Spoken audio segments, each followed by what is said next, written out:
One of my mentors, which you may be familiar with, Dr. David Hawkins, who was the author of Power versus Force. Mm-hmm.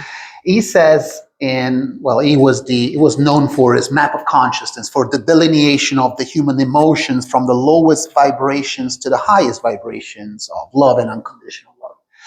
And he talks about how power just is, just like you mentioned, gravity. Gravity just stands there and does nothing, right? Instead, when things are motivated by force, force consumes energy, moves from location to location, and it's essentially it leads to exhausting itself.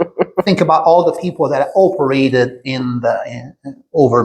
during mankind leading with force, right? So,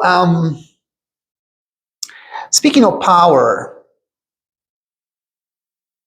two questions. What does it mean to you that each person is an individualized expression of God, and how science of mind help people understand this creative power or their own creative power if we're all an individualized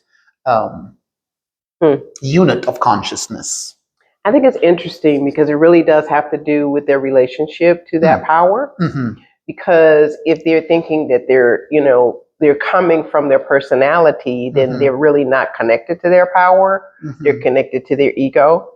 And so willing things to happen is like using that force as opposed to tuning in to the real power, which guides and directs and is a supportive, affirming energy and not a combative one.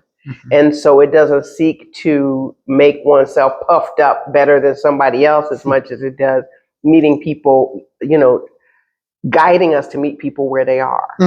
And so it doesn't require that somebody be something because we will it to be, but we get to find out how that person can be a beneficial presence to us simultaneously, and then we might find a way to be a beneficial presence to them. Yeah. Great answer.